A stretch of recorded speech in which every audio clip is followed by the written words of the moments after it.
Okay. Okay, here we are again. Okay, I just want to introduce myself. I'm Trina Mohn. I am instructor in Neuro Linguistique Programming, and I am here with Robert Dilts today. I am so pleased to do this conversation. Robert Dilts has written more than 30 books about NLP, but also about coaching, and more than 50 articles about the subject. So he is one of the most famous person in the neuro-linguistic world. And today we are here to talk about neuro-linguistic programming and transpersonal psychology. That is going to be our conversation for this little hour we have in front of us. Yes. Welcome, Robert. Thank you. I'm so excited to be here. Glad to be with you again. I'm always looking forward to our conversations. They're always stimulating and energizing, and Oh, I'm sure thank this you. will this will be the same. Absolutely, absolutely. We were talking last week together about the upcoming course in Switzerland in January 2025, because you're Yes. going to come to Switzerland. Because what I didn't say before is I created an institute, an NLP institute in Switzerland, in Lausanne in 2006. So I've been giving all this teachings in neuro-linguistic programming for more than almost 20 years. Almost 20 years. Wow. Yes. And also Congratulations. coaching, and obviously Ericksonian hypnosis is Mhm. like comes with if you're in the NLP world. Right. Okay, so we're here to talk about NLP and transpersonal psychology. Before we start, I thought it would be interesting. I wanted just to give a brief historical review of psychology, because a lot of persons, if they're not into psychology, they have a hard time to find what is this kind of approach and what is that kind of approach. And just to understand in which context neuro-linguistic programming and transpersonal psychology emerged, in which historical context. So this is my psychology university studies. I'm just going to do a brief history review. Okay, so if I start with, because very many people think psychology is something really, really old, like it's been there forever, but it's very new if you compare it to a historical perspective. Psychology started out in like 1880, and it started out with experimental psychology. And it was in 1905 that Freud came out with his book, Interpretations of Dreams. Mhm. And he put together his method of psychoanalytic work with the method, like we call it the talking cure, Mhm. because what you do basically is you reinterpret your childhood. So it's very much turned towards your past and problems and sufferings. And then, and then in 1925, 1930, you have behavior psychology. And in the behavior psychology, they said that only is science what is observable. And what is observable, if you look at me, well, or Robert, it's our behavior. You cannot see or my thinking or my inner state, but you can see my behavior. So they said only can be scientific studies in the psychology world what is observable. And so it was mostly based on Pavlov and Skinner and rewarding and punishment and how you could shape one's behavior through punishment or rewarding.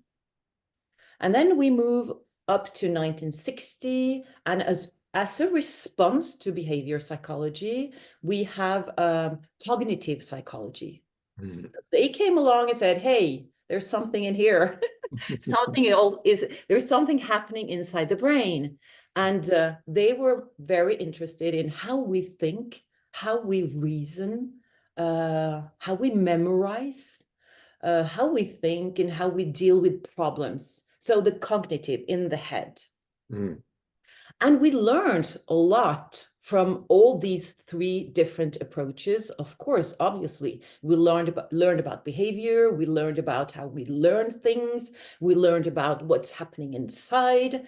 And then we come all the way up to, I might forget, I'm not going to go into details about all the different approaches. So I'm going to go fast forward, and I'm going to come to California because right before, in 1968, I just want to point out a historical moment that was quite important for all of us. It was the Cultural Revolution, where we questioned a lot about the society, the world, the human beings. And around that time in California, actually, there was a lot of new approaches that emerged. Like in late 60s and 70s, you had, for example, the Gestalt therapy. Mm-hmm. You had Ericksonian hypnosis. Mm-hmm. You had Humanistic. Yes, I'm coming there too. But you Yeah. also had humanistic approaches. You are totally right. And you have Carl Rogers with active listening, and you have Maslow. Mm-hmm. Maslow that created or proposed his model with the pyramid of needs. Like most people know the pyramid of needs because you find it in so many different contexts, not only in psychology. Actually, I learned they teach it for teachers, also in companies. And just very briefly, the pyramid, because I'm going to come back to Maslow later on, but the pyramid of needs, he said that we all have needs. We have needs to feel, to eat and drink and sleep. And then we also have, if you go up the levels, the level above, we have the need to feel secure. All human beings, we need to feel secure. And then we have the need to feel that we belong to a group. Yes. And then as we go up, we also have the need for self-esteem. And then as we go up, we come to what many people think is the last level. Mm-hmm. And it's to actualize myself. Mm-hmm. Exactly. So, and then Maslow, he was also giving a lot of courses in Lausanne, this institute. And I wanted to ask you, actually, Robert, what do you know about Lausanne? And because there was a lot of things going on around Lausanne. I know you were in California at that time, I think, and Neuro Linguistique Programming emerged also, and it was a lot to do with the University of Santa Cruz, but also Lausanne, wasn't it? Yes, actually, I think I taught my first time we say Esalen in California. Pardon, excellence. Thank you. In 1978, and then I did later on some trainings there. I did workshop together with Timothy Leary, interestingly enough. So yeah, and it's been a place that I think it's not very far away from Santa Cruz, where NLP started, the University of California at Santa Cruz. And so there is definitely some, cross-fertilization between these two things. And I know Richard Price, who was one of the founders of Esalen, became very interested. I actually remember him coming to some programs that I did in the late 70s. Okay. So there's been definitely cross-fertilization between them, and yeah. Yes, because Maslow was giving his courses there. This Yes. Esalen, this center, what I found very interesting was that they were very open. This is what I read and heard. Please correct me if you know something else. Mm-hmm. But you have Maslow and you have Roger, Right. and they were all giving these, and also Gregory Bateson. Bateson gave a whole series. He lived there for a while. They let him stay there. He lived at Esalen. And when I was there the first time, there was, people like who's the, now I'm just spacing on the name. They did the meta programming. I'll think of it in a minute, but it was very interesting.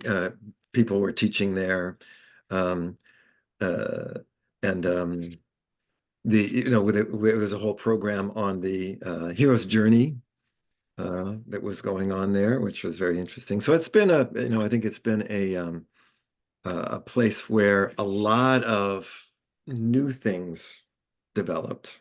Absolutely. That's what I was going to say, because they were very much open to new ways of thinking. And I heard that they had brought in people from Asia, like thinkers, philosophers, but also like Buddhists and yogis, and, like to rethink what is it to be a human being and how a human being function. It was like very fertile, they new thinking yeah, and I know Gregory Bateson is one of the main figures that's been in, or how could I put it? John Grinder and Richard Bandler was very much inspired by Bateson, wasn't they? Weren't Yeah, they? Gregory Bateson actually was the one that sent them down to see Milton Erickson. Oh, was it? Yeah, so they showed him the work that they were doing on their first book called The Structure of Magic, where they were looking at language patterns used by therapists like Fritz Perls and also Virginia Satir. And Gregory Bateson had known Milton Erickson since the 1930s, when he and his then wife, Margaret Mead, were studying trance dancing in Bali. Anyone Yes. who knows something about trance? And his friend Aldous Huxley also knew Milton Erickson, introduced Bateson to Erickson. And then Bateson later on, he tried to study and was trying to figure out what Erickson was doing. And he thought that the language models that Bandler and Grinder were making could help to make sense out of what Erickson was doing. So he sent them down to see him. So he was one of the key links there. Also, Absolutely. I think his systemic views of of people and interactions between people were very key in the early stages of NLP. And you mentioned, yeah, I just wanted to, I think it's nice. Where did the inspirations comes from? Because a lot of people think, what is neuro linguistic programming? Right. Yeah, and some say, some people think it's something very technical. So Yeah. that's why I wanted to do this interview, to see Yeah. the whole evolution. But before we get there, just to come back to Maslow, and because he was actually the one that wrote or founded in 1969 the Journal of Transpersonal Psychology. Right. So it very often we say that transpersonal psychology is the Maslow was the founder of, like transpersonal psychology, because like I said before, this pyramid at Right. the very top, at the very at his last years, he added a Yes. level, and it's called the transcendental level, Right. like a Exactly. level that transcendental, something that's beyond our personality or our ego. There's Yeah, something we can connect with that's bigger than ourselves. exactly. So to come back to, I'm going to try to give a definition of transpersonal psychology, because there's also a lot of confusions actually, and then I'll ask what you think transpersonal Sure. psychology Sure. is, Yeah. and then we'll do a definition about NLP, and then we'll try to see if there's a connection there. Is that okay with you? Absolutely. Absolutely. Of course. Okay, so transpersonal psychology, there's a lot of confusion because a lot of persons thinks that it has a one method. Mm. Actually, it's more like a view, like a world view, like of the human being. And actually, it's just the fact that they integrate spirituality into the psychology. Mhm. So it's not that they throw away all we know about psychology. You Mm. still have all these different methods and theories, and they are worthwhile and they are important. But adding to that, they include the spiritual aspect of the human beings. So Yeah. transpersonal psychology is about, yeah, believing that there's something bigger than us, actually. Yes. Yes. Mm. And I think it's about believing that there's something bigger than us, but it's also about the sense of feeling the connection to something bigger than ourselves. I think we all recognize that we are part of something bigger. One of the ways that I like to think about this is the notion of what is called a holon, that Arthur Koestler originally came up with this idea in the 1950s, and then Ken Wilber, who has founded this whole notion of integral psychology, has also incorporated that. And the idea of holon is that everything is a whole in and of itself, but is also made up of smaller wholes, and then also as part of bigger wholes, WHOL wholes, larger wholes.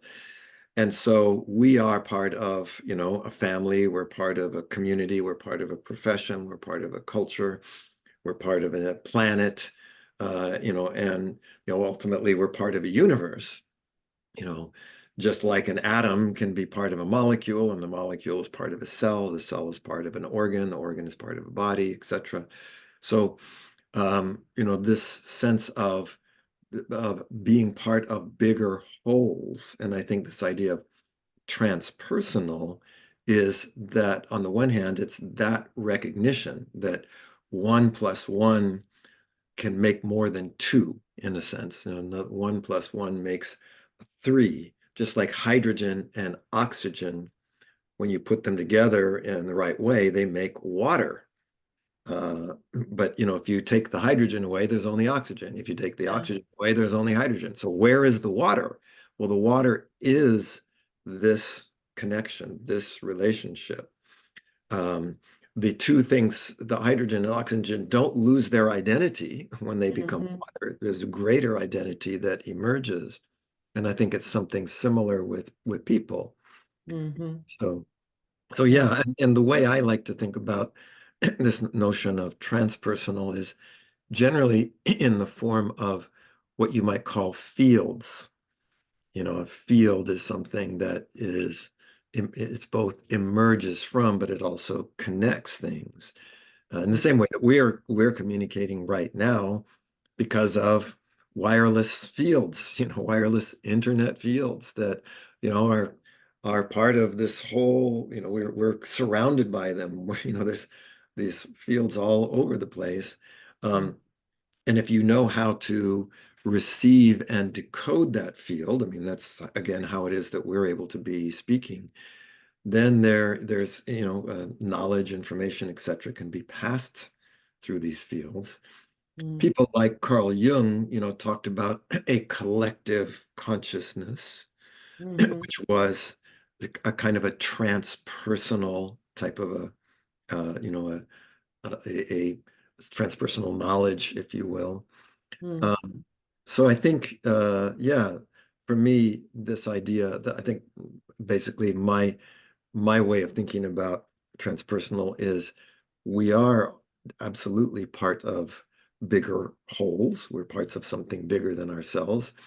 And those, we will have our experiences, more of our personal experiences sometimes are more limited, um, where we only feel part of our family. Other times we feel part of our culture or part of a political party or something. But those are all examples of where we are part of something bigger. I think another simple example is being part of a team and what's called a team spirit. Mhm. It's that movement linguistically.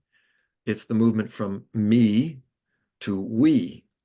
We is called first person plural. I mean, it means that it's by definition, when I use the word we, I'm talking about myself as part of something bigger than me. Absolutely. So I think it's, Actually, it's funny you talk about Jung, because I was just about saying, because in California and in the yes, States, you have this movement of Maslow and yeah, the transpersonal movement. But I actually started my transpersonal studies in Paris. aha, I lived there in yeah, Institute of actually Transdisciplinary Research uh-huh, on the Conscious. It was yes, called, in French, we say l'ITREC. And yes, I was doing this study, and it was based, the main course was based on Carl Gustav Jung's yes, theory and thoughts and yes, method. And like you said, because just if we go back to what we said earlier, we had Freud. Jung was working with Freud, but then right, they split mm-hmm, because Jung thought the unconscious was so much more than yes, what Freud put into the unconscious. So, yes, and Jung was coming up with the idea of a collective unconscious, right, which is probably the field that you are talking about. yes, And what I and think is interesting, just I wanted to say one thing, when I was doing this institute, because it's the concept, like yes, you think, you believe that there's something more. And then when you look at it, actually, there's been so many uh, ancient traditions that had this worldview.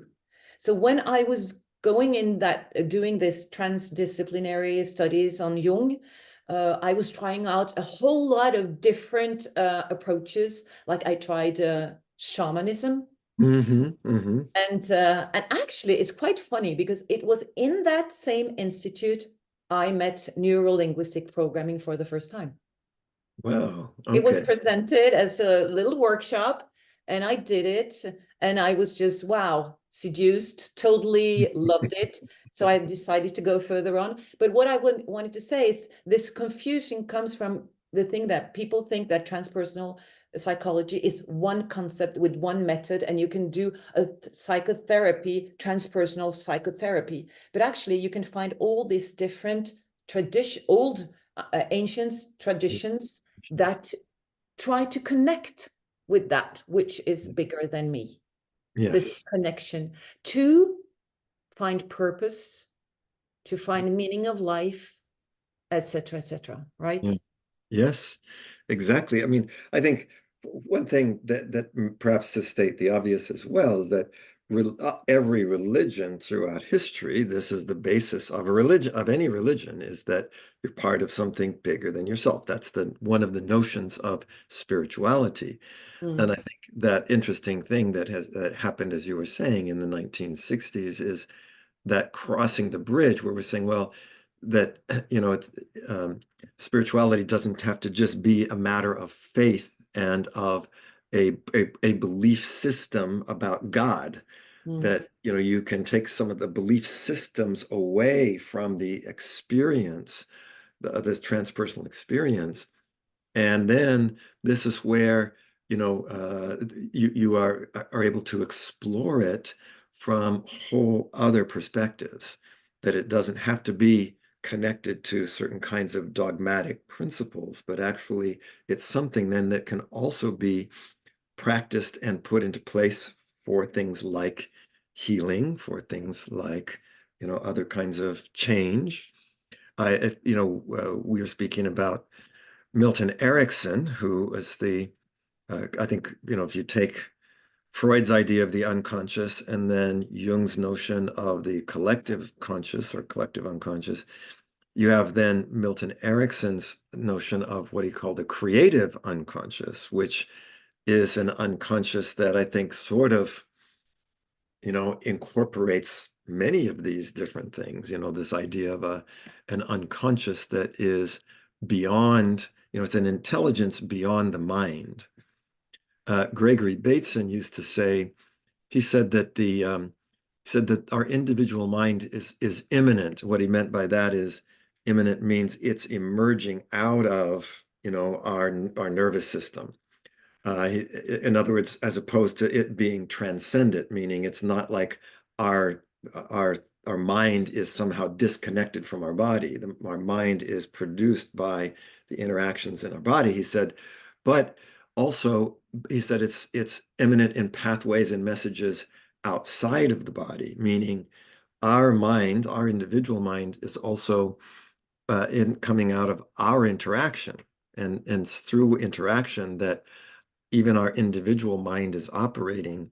And he said it's a subsystem. Our individual mind is a subsystem in a larger mind. And he said this larger mind might be comparable to God. Maybe it's what people means by God.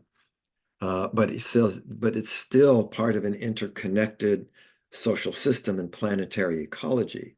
So I think there is this kind of notion of, I like to say there are local fields, like a field, for example, between you and me, so that's a we, when as we are speaking and we share an excitement or an idea about something, there's a transpersonal connection.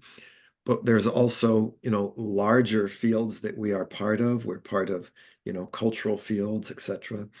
So I think these are some of the ways in which, transpersonal experience is expressed, is created and expressed.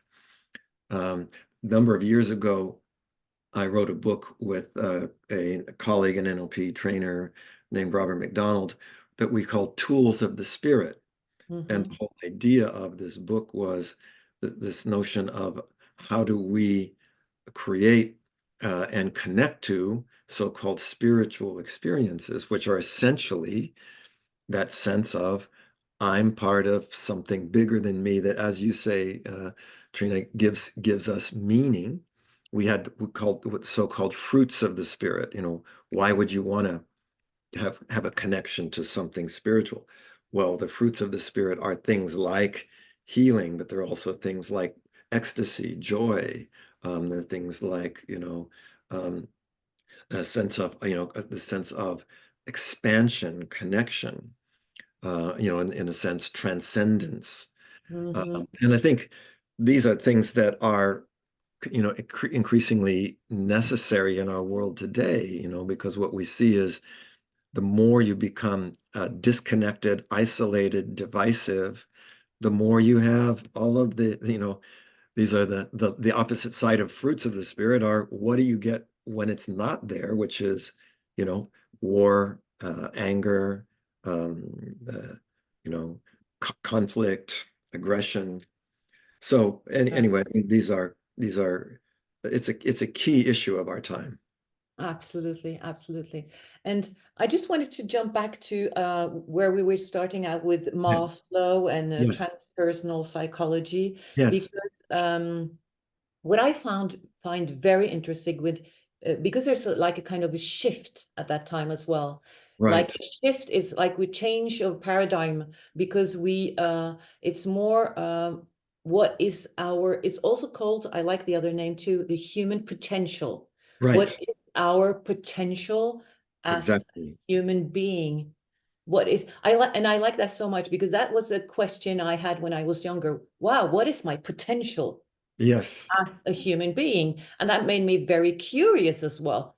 And to go out and try all this different workshop and yes, try to yeah, understand, because, we used to say that, we still say that, we only use 5% of our brain. yes, What is our potential? So this mindset, our potential and how we can reach our potential, that shift. I wanted to know, and then it turned out, like Maslow continued to propose transpersonal psychology, but NLP, Neuro Linguistic Programming, and what were the inspirations? Because what are the tools that you will say we have in NLP today? Because yeah. I use some, but I just wanted to know, maybe you'd think of something else. Do you think that NLP includes that transpersonal aspect today or before, Yes. or was it an evolution or? Yeah, I think there's been an evolution. I like to say, and in fact, in a little over a dozen years ago, I wrote. So I was co-author with Bandler and Grinder. I was actually the primary author of NLP Volume 1 back in 1980. And then in 2010, so 30 years later, I wrote with Judith Delosier, who is also co-author of NLP1 and my co-founder of NLP University in Santa Cruz, California. We wrote NLP2, the next generation. And we talk about, at that time, these, what we would call these three generations of NLP. And the first generation of NLP, which came, in the 70s, and as you were saying, that was a period where cognitive psychology was really sort of taking off. And I would say, a lot of initially people would say that NLP was essentially a type of cognitive psychology, and rightfully so, right? It's about how the nervous system works. The idea of neuro linguistics is how our language shapes the way we think and how the way we think is expressed in our language, and that these things operate together to create our quote programming, which would be, the way in which we know how to do what we do and why we do it. But we would say then, I think starting around in the 1980s and 90s, we had what we would call the next generation, which really brought more of the body in, what we would call the somatic intelligence, moving the body and engaging, emotional intelligence, but also other kinds of somatic wisdom. And a lot of NLP techniques then began to incorporate much more movement in them. So not just sitting and thinking. Before, in the early days of NLP, the only movement you paid attention to tended to be eye movements, because these eye movements reflected aspects of thinking. But then when you begin to engage the body, then I think this was particularly important when you get into things like working with beliefs and belief systems, because belief is something that's not just a thought, it's, influences the body. Then we're I'd say the 2000s, really in earnest, we began accessing this third intelligence, so cognitive intelligence, a somatic intelligence, and then this notion of a relational intelligence, a field intelligence, and began to incorporate much more of this notion of field. Now, that being said, from the very beginning, I think there were transpersonal aspects in NLP. For example, the whole notion in NLP of what's called rapport. Rapport is a synchronizing. Rapport basically means a resonance between people. And that resonance is the foundation of, the movement from me to we. Now it's not just me and you, it's us, it's we. And so that creates a kind of I think that rapport is a transpersonal experience. You can't just experience it on one side. It has to be mutually experienced. And so I think even then that was part of it. And certainly also in the 2000s, I began myself working a lot with Stephen Gilligan, who was one of along with Bandler and Grinder, there was a group of people that were sort of their, you could say they're guinea pigs in some ways, but also became colleagues and one of the first sort of NLP trainers. And Stephen Gilligan, he became very much connected to the Erickson world and was probably considered one of the foremost Erickson practitioners, but also developed his own ideas. And we started developing what we call generative change. And the generative change work is definitely founded on this notion of some transpersonal fields, this idea that anything essentially creative cannot come mechanically from, from some, individual. And in fact, in my study of strategies of genius, one of the things that every genius will say about their ideas where they're known for their genius is not that it didn't come from me, it came to me, it's coming through me. Right. And so they're basically saying it's coming from an intelligence beyond my cognitive mind, it's coming from something more than that. And I think then, as you were saying, Trina, then being able to create tools that support that. This is the idea of tools of the spirit. Create Mhm. modalities that are not don't have to be based on belief systems. And I think that's the interesting thing about a tool. Right? A hammer is a hammer. You don't have to, you can have beliefs about it, but you don't need a belief system to use a hammer. Similarly, this is, I think, the idea of tools, and it's why I think NLP has been perhaps as successful in the world as it has, is that you can use the tools without having to take on a whole bunch of beliefs. Absolutely. Yeah. Well, that has its downsides because people can misuse them. That's the problem, right? You can use a hammer and hit somebody with it too. But I think it's this whole notion of what are tools that allow us to, foster and maybe enrich or amplify transpersonal experiences. Mm. Uh, Talking about NLP, I wanted to ask you because a lot of persons actually says, but is it a science? What is it? And people It's say, yeah, but interesting. it's not a science, So It's an interesting very, question. very, yes, very briefly, what is NLP? So we always defined, and I think this is very interesting, and there's a whole discussion, by the way, going on right now because sometimes NLP has been called a quote pseudoscience, and there was a whole Absolutely. group in of psychologists in the UK that are really pushing back on this sort of pseudoscience label. Mm-hmm.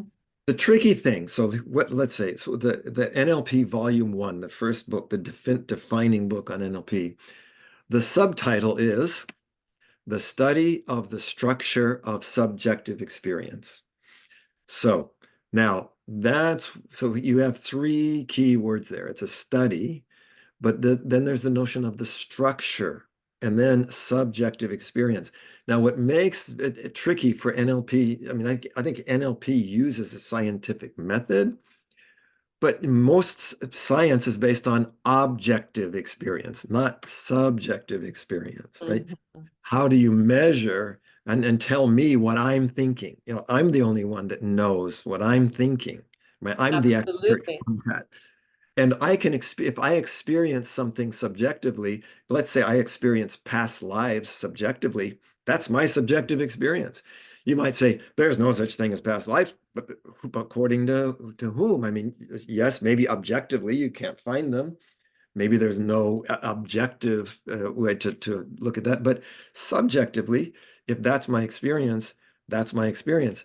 Now, Mm-hmm. NLP, interestingly, doesn't care, is it true? Is it not true? It's your subjective experience. But what we really are paying attention to is not what you're experiencing it, but how you are experiencing it. That's the notion of the structure. So NLP has always asked this very interesting question, how do you experience that? How do you know it? And Mm-hmm. that's where I think you get more of these things that independent of whatever beliefs you have about anything, there is a structure to particular kinds of experience. If you remember something well, there's going to be a structure to that. If if whatever you're thinking is going to have an impact on you, there's going to be a certain structure to that. For example, things like in NLP that we would call, representational systems and submodalities, qualities of these systems. So, um, so NLP is, I like to say, NLP is kind of three things. It's an epistemology. An epistemology means it's a system of knowing.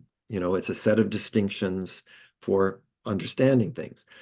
Then it's a methodology, right? So you apply that system of distinctions to in NLP. It's through modeling, we would call it. NLP came and my 30 books are all essentially a product of modeling, which means you're looking at somebody. It started with individuals. You look at somebody who does something exceptionally, does something remarkably, and you're simply asking the question, what's the difference that makes the difference? What are they doing that's different than anybody else? And not only what are they doing, but how do they know to do that instead of something else? Mm-hmm. And why are they doing that?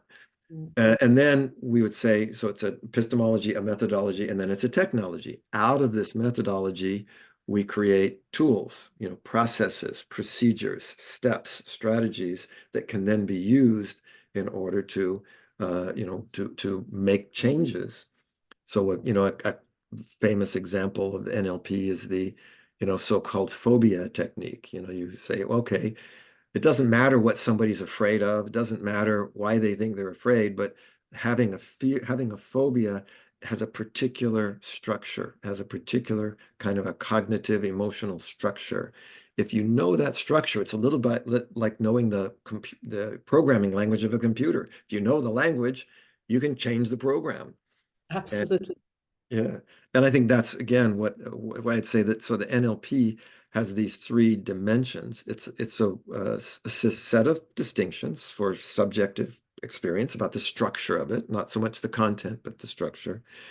It's a methodology for applying those distinctions to, find out how things are done, and then it's a technology where you create tools. Mm.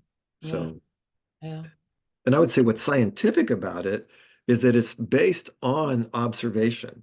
Now, not only me observing somebody else, but self-awareness, self-observation.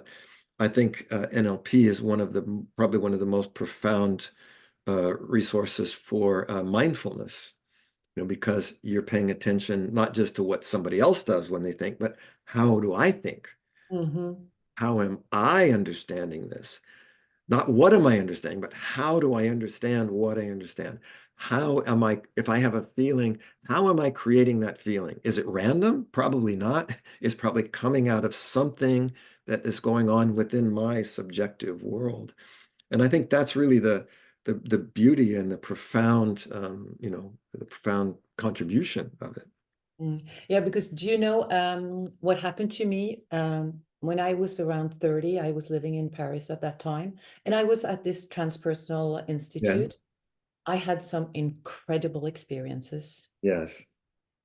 and I was like, "Whoa, what's going on here?" I had this expansion of, like the Y- consciousness. Yes. Yes. I was like, I found myself out of space and time, Yes. and I Wow. was totally connected. Yes. And actually it was so spontaneous. I was actually at the gym Wow. spinning around a step, and I was Yes. like, whoa, what's going on here? And Wow. a part of me was like, whoa, what's going on? And another part was like, whoa, out of space and time. And I had several of these experiences. Right. Right. And right after that, I learned about NLP, Wow. and I learned about modeling. Yes. And I was like, whoa, maybe I should go back and find out Yeah. what I Yeah. did exactly and Yeah. how I created Yeah. unconsciously that Yes. experience. So I Yes. started to go back and to step by step to Yes. model myself, to Beautiful. find out. No, it was amazing because at that time it was so wild, so intense that I Yes. actually prayed for it to stop, because it was Of course. I was whoa, and I knew nobody around me that had had these kinds of experience. Yes. But Yes. I actually came out of one of those experience, and I had like all the, what you call it, all my fear from Yeah. childhood Yeah. went Yes. away, Just and my center, pop, like yeah. this. Wow. So I Yes. came out from, like, I woke up, I was like, whoa, what's going on? I felt so empowered, and I Yes. felt self-confident had raised, my self-esteem had raised. Everything was like, it was like so empowering, but at the same time, it was so intense and such a weird experience that I Right. was like, because yeah, I had to, like one experience I had actually the Christ energy. Wow. My heart Wow. was going to explode. And I Wow. was like, I wanted to scream, Christ is living, is alive, or like, and I was like, whoa, this is too much. So I was praying for it to stop. But at the same time, Yes. happily, I was in that transpersonal. Institute at that time, because they were talking about the potential, like our potential as a human being. We're able to connect with that level. And I was like, and they were all sitting there trying to meditate and reach that level. And I was like, and I had all those spontaneous experiences. Yes.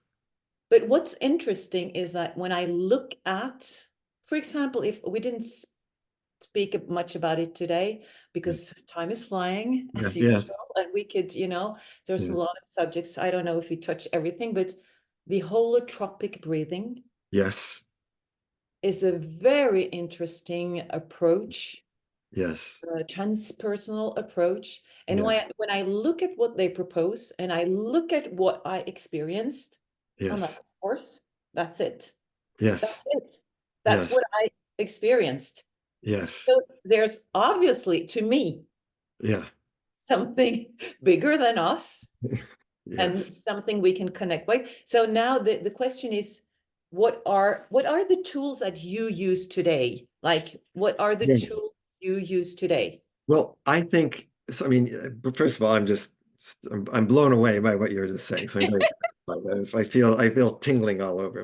Well, no, yeah, but it was, That's good. I didn't share it with very many people Sure. around me because I Of, thought they might think I'm crazy. of course. Yeah. Oh, yeah. I mean, and actually, this is one of the things I learned from Gregory Bateson is that a lot of what people call crazy is a kind of a spiritual emergence that is not able to be held in Mhm. like you were able to have that be held where people understood that, and then it's Absolutely, not yes. considered weird or wrong, where you go, Mm, oh wow, that's a that's a valued subjective experience and part of our potential.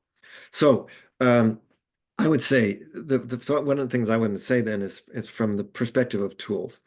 So the whole notion of NLP, and this is also related to this idea of generative change, is that our reality, the reality that we perceive, is created by our filters, right? So we have our, no, this is the idea of the nervous system. I have my eyes, my ears, my nose, I have my body, etc. That's a filter on the world. So whatever I know about the world around me is something that has come through these filters. And these filters, then we say, of course, there are somatic filters, there's the physical filters, but there's also cognitive filters. There's the way I'm thinking and my belief systems, etc. That are filters. And then there's also these field filters, like we were just talking about. I mean, what are the reactions of people around me to what's going on? So now the key then is, just like I was saying, if we're able to communicate because the devices that we have are able to, the filters on these devices are able to tune in to this wireless network. And so it can turn that into these signals. Well, similarly, that's the way our eyes work. These electromagnetic waves come in and our eyes decode them into pictures that we see. Well, you could say the same thing is true with the transpersonal experience. It's the state of our filters that determine what we perceive. And so a first key is we need to get those filters into the state that allows us to tune in to something more than just our left brain, verbal, cognitive mind. And that's mostly what we're taught in school. You're not taught to have transpersonal experience. You're no. taught just to use your left brain, analytical, cognitive mind. Mm. Which is great. It's fine. That's not a problem. I have no problem with, verbal, analytical, cognitive mind. I've written 30 books so no problem with that. Absolutely. However, there is much, much more than that in terms of our potential. So just as an example, one of the things that my wife Deborah, who you will have a chance, I know that you'll be talking with her, and she can share more about the holotropic breath work and Stan Yes, Grof's I'm work. looking forward to. But we develop a process that we call coach state. So coach is an acronym that actually, fortunately works both in English and French, um, but it stands for certain qualities of the state of our filters. And the first part, COACH, the first C is about being centered, specifically centered in yourself. Now, centering literally means not just like that's not my center. Like that's, you could say it's the center of my head, but the center of my body is there. It's the belly center. Halfway between the top of my head and the bottom of my feet is there.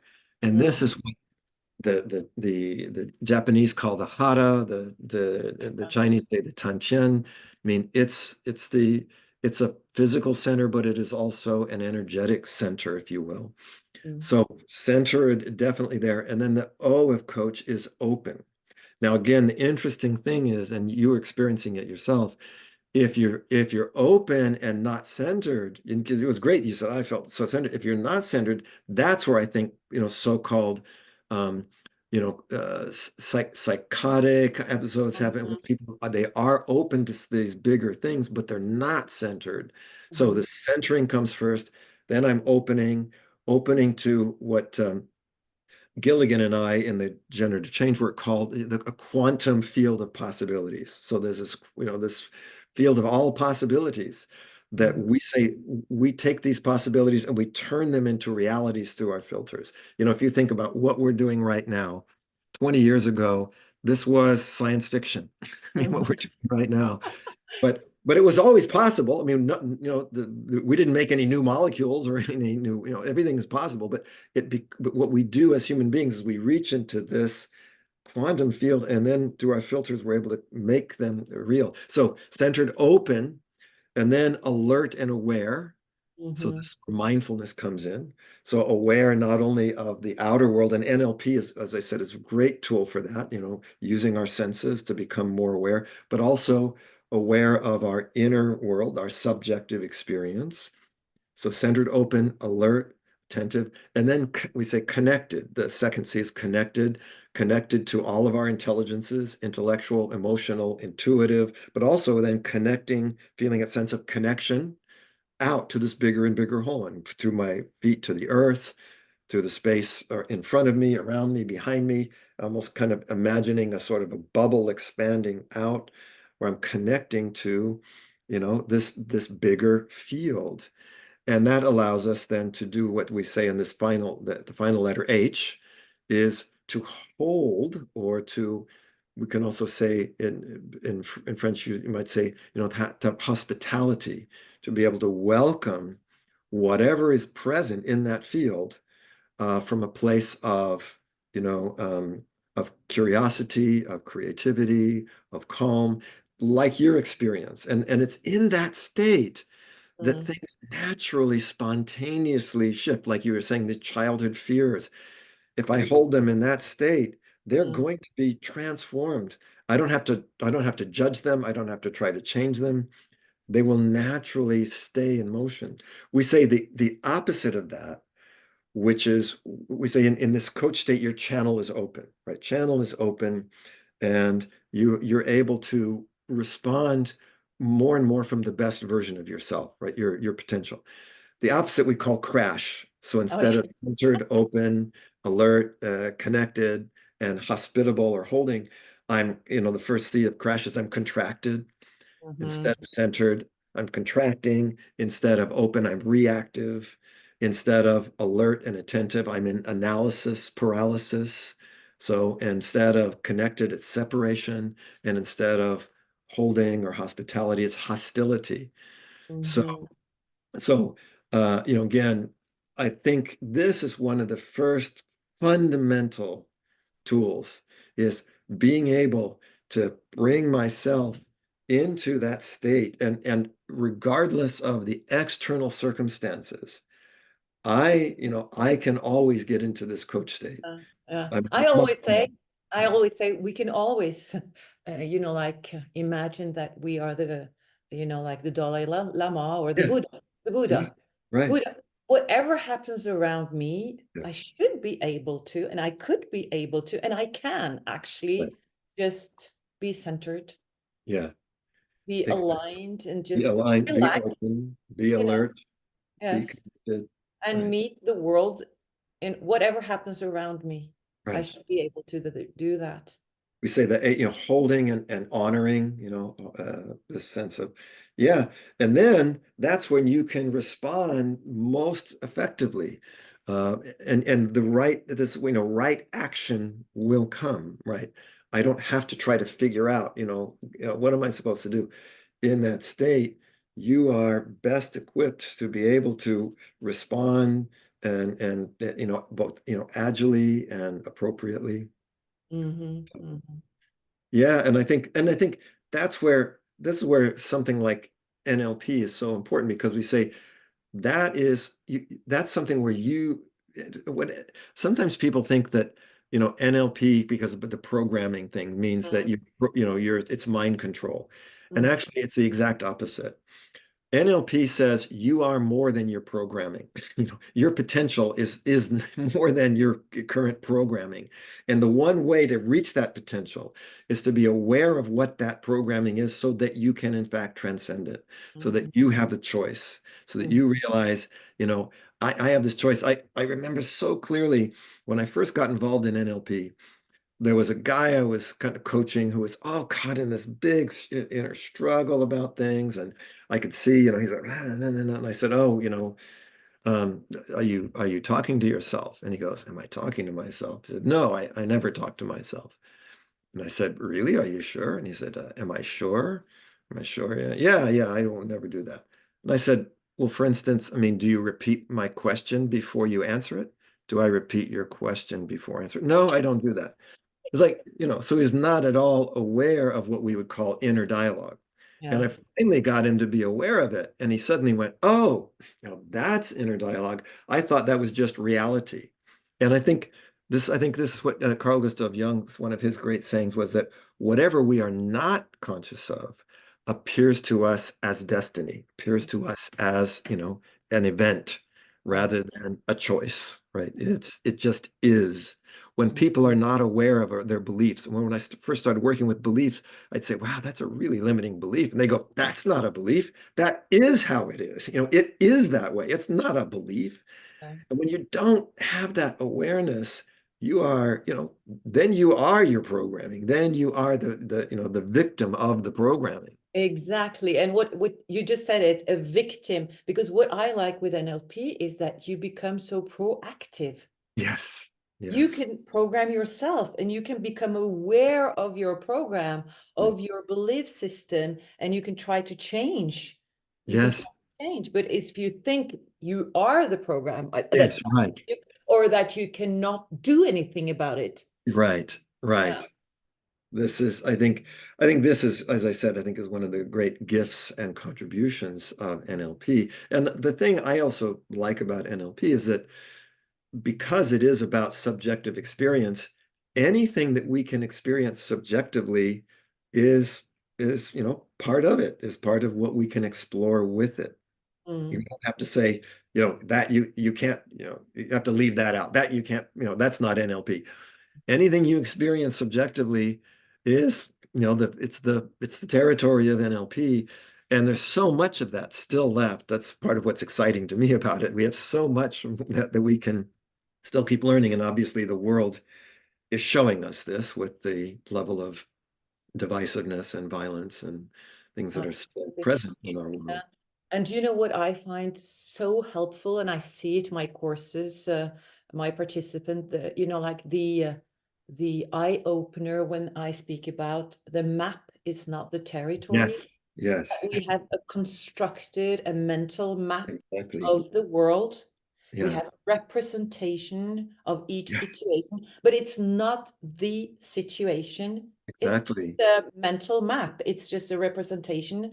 That Yes. is just, and that we have constructed that. I didn't speak about construct, what do you call it? Psychology, like Piaget. It's a Constructivism, yeah. construct, Construct, constructive I think it's psychology. constructivism or yeah. Yes.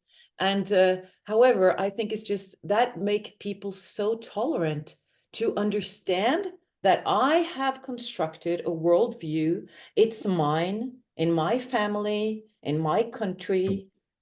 Actually, Yes. when I moved to France, it was like confronted with a total or a different worldview, Right? Right. My map was like, whoa. You know, I had a vision of French people, and I came to France, and it was, oh, they were a little bit different than in Norway, you know. And Right. but I think it's just incredible to people have to. I think that's something we really have to go out in the world and teach everybody. Yeah. Yes. That's what comes. My participant tells me all the time. Why don't we learn this in school? That you I know. exactly.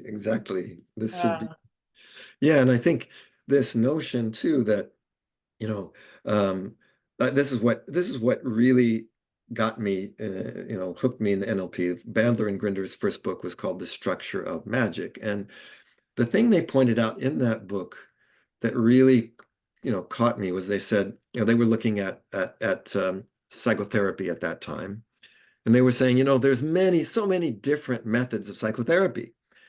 And they said, and they all, the paradox is they all work for some people. And so they said, look, let's forget about the methodology of the therapy. Let's look at what happens in a person when it works. And yeah. it doesn't matter what the method is. It could be Mhm. holotropic breathing. It could be Gestalt. It could be something else. It could be, cognitive psychology. It could be behaviorism, whatever. It could be psychoanalysis.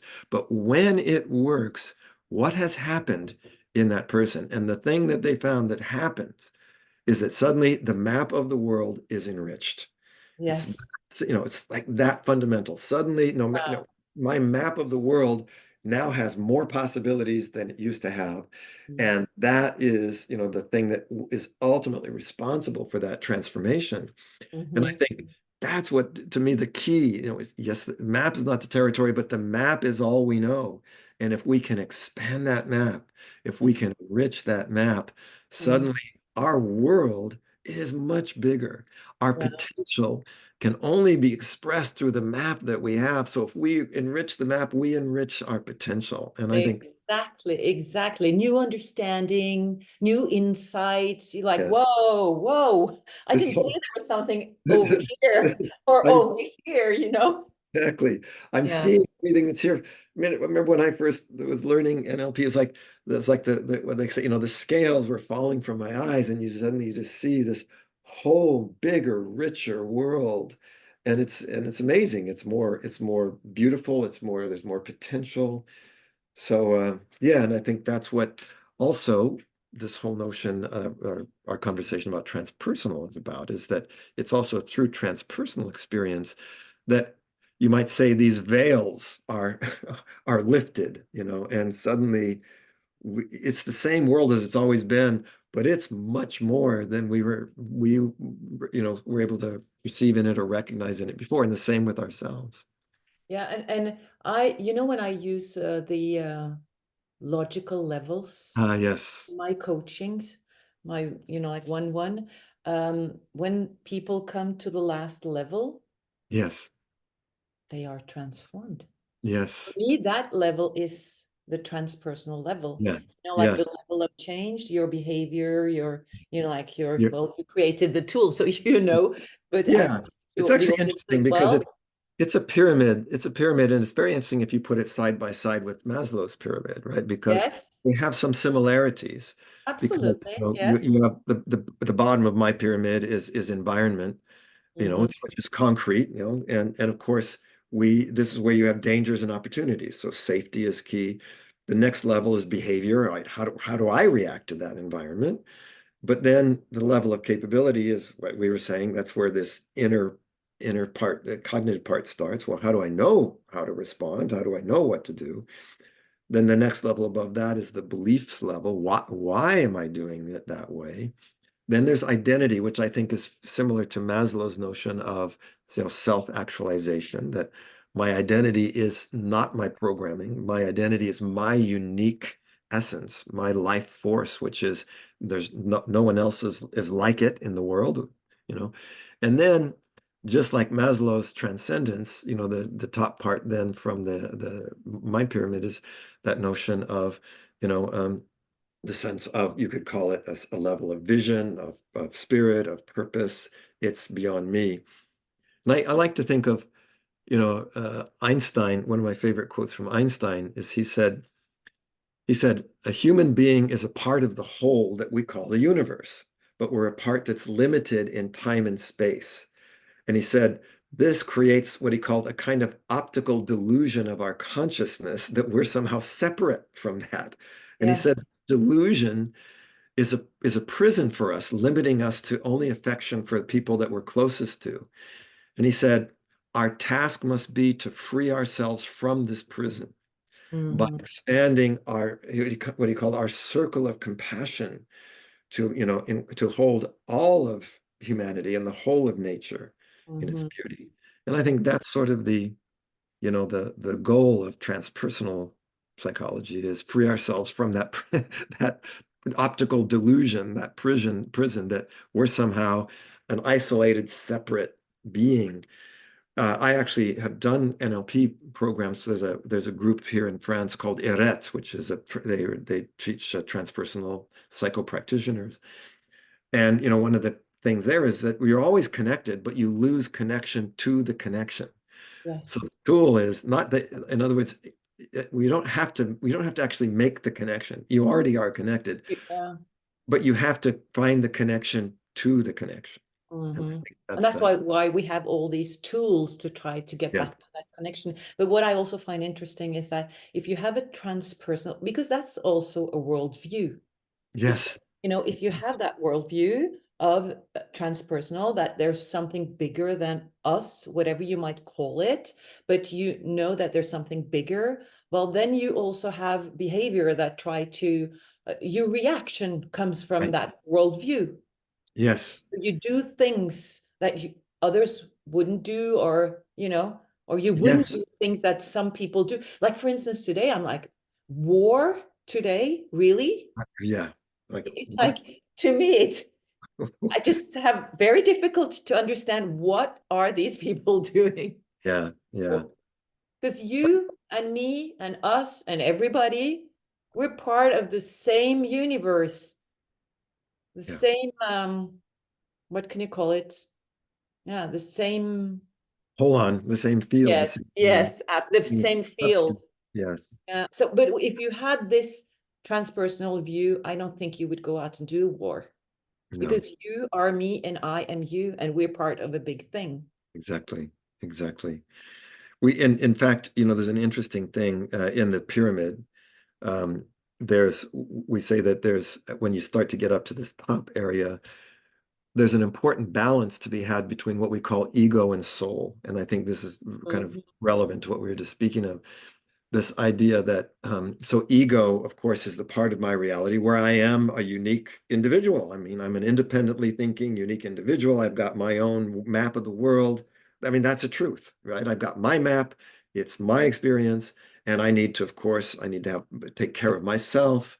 I need to have, to have acknowledgement. I need to have appreciation. I need to be loved, etc. But the soul side is the transpersonal side. I am part of something bigger than me. Mm. I am in service of that. Mhm. Um, there's one of my favorite sayings from Rabindranath Tagore, the Nobel Prize winner. He said, I slept and I dreamt that life was joy. I awoke and I saw that life was service. And I served and I discovered that service was joy. Yeah. And I think this is this idea of where sometimes we say that if people are too ego leaning, they're narcissistic, they're egoistic, but if you're too soul leaning and you don't take care of yourself, yes, of course it's important to be in service. But if I'm only in service and we saw this happening, I saw it happening with a number of healthcare workers during the pandemic. I'm not taking care of me, then I break down. So I've got this very interesting balance. Yes. I I am I have to I am part of this whole on, so I have to take care of me and serve me like I would serve the whole on. And then Mhm. the microcosm and the macrocosm sort of are, you know, they're in balance, if you will. They're aligned. Mhm. And I think this is a very key issue today.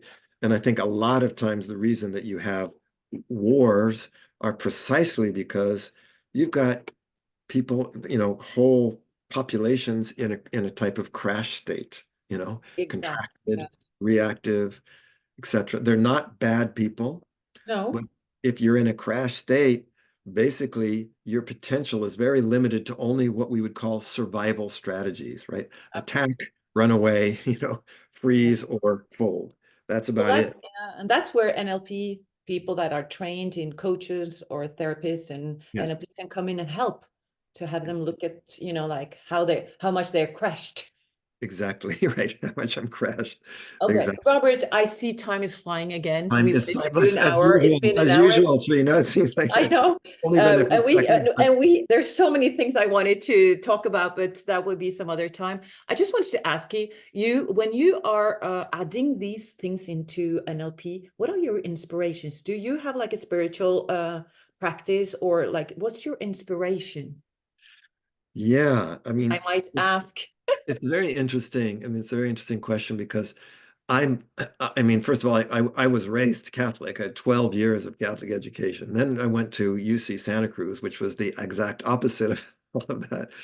But I think I've always been a very spiritual person, and yet I think I've always wanted to stay free of belief systems. So for me, I am inspired. I find my inspirations in obviously I find my inspirations in things like nature.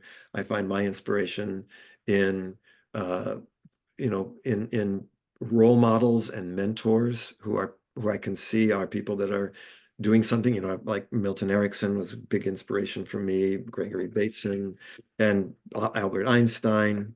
I always like to say I was actually I grew up in California, but I was born in Princeton, New Jersey. And I was born in the same hospital that Albert Einstein was dying in. I think Oh, I was born, and a couple weeks later he died. So I figured I was coming while he was going, and there was some connection somehow. wow. Maybe, Anyway, maybe. I think I find my inspiration, and I also find my inspiration in things in music, in poetry.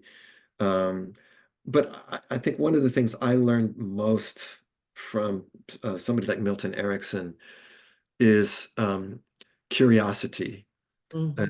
and just being curious about it. There's so much mystery. There's so much that, I mean, there's so much that we don't know. Mm. And I remember when I would first go down to see Milton Erickson, I was 20 years old, and Bandler and Grinder, had built him up as, this is the most evolved communicator on the planet. He was like our guru. So we had 1,000 questions for him, and he'd say, "Oh, Dr. Erickson, if somebody has this thing, is it better to do this or that?" And he would almost invariably answer the same thing. He'd think about it for a moment, and then in his Erickson way, he'd say, "I don't know." It's like, okay, he doesn't know. And basically, anything you ask, I don't know. But he wasn't trying to be evasive, because he would always add, he'd say, "Look, if with this some unique individual, the quality of our rapport, our connection, um, say, I really don't know." But he would always add, "But I'm very, very curious to discover what is possible." And I think there's a big difference between thinking that I know and staying curious to discover what is possible within this unique situation with this unique individual. And to me, it's that level of curiosity, because if you're just curious to discover and you're not thinking, well, I'm going to do this and then this and then this, that's that's you're not opening to the bigger intelligence beyond the mind. You're not opening to the field intelligence that guides you as to what's going to come through me now. I don't really know, but I know if I stay connected with this person, if we're in rapport, if my intention is pure, then what will come through me is going to probably be in service to this person. And I think it's that, that curiosity, that desire for service is where I find that inspiration. And I get that mirrored back to me in many places, from, inspiring people. And that's why I go modeling, I find people that are amazing. I love it. I love it.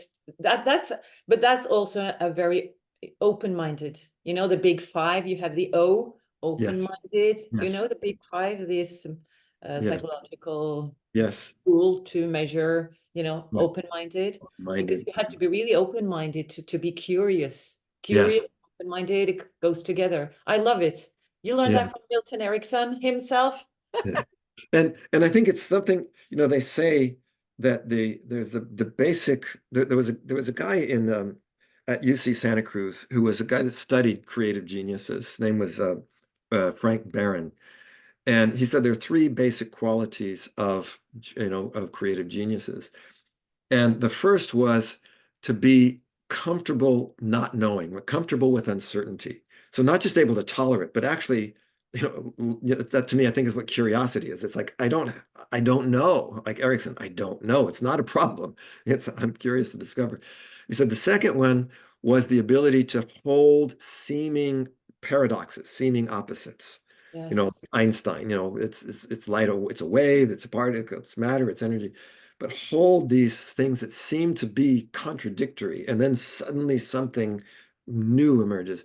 And then the third was just persistent, not giving up, this Mm. thing. Oh, I And love it. I think those are probably some of these characteristics that have been inspiring to me, or part of. Wow. Wow. Thank you so much for sharing. I You're just well. wanted to, I know it's, and what's your three main values? Wow. So I like to say I have I might have to say five, but it's simple. Okay, The it's okay. we call them, I say they're my value, they're values, but they're also my passion. And the first is connection. So for me, I'm a connection junkie, meaning that when during the pandemic, when we had to switch to Zoom, everybody's going, "Oh, I feel it's so disconnecting." I don't. It's like I'll connect through anything. Yes. I can feel like I'm in the room with you, Trina. It's like so connection, and it's connecting to people, but also connecting ideas. So I like to connect things. Mm, Second is awakening. I connect in order to awaken. And this is this idea that I think this is what sort of the transpersonal world is that realization that there's much more, right? That mm, I'm part of something more. The third is creativity. I like to create things, writing books, music, doing other things. So connection, awakening, creativity. And then to me, it's contribution. So to me, that I want to connect, awaken, and create in order to contribute.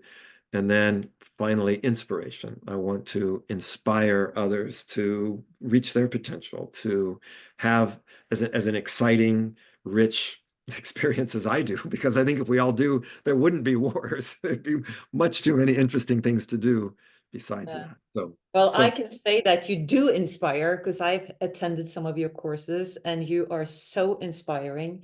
I okay. could almost say you're probably one of the best trainers I've, had. You are just amazing. And I just wanted to say thank you so much, Robert, for sharing all this and having this conversation. And I Yeah. hope you also enjoyed it. Oh, If you're looking at it would or you if like? you're listening, I'm talking to the audience. Yes. Now, But yes. yes, so yeah, I mean, so many things, and I hope it's clarified also what NLP is and maybe a little bit about what transpersonal psychology is, because it's hard to really explain what it is, but because it's a subjective experience at Yes. the same Yes. time. Yeah. Yes.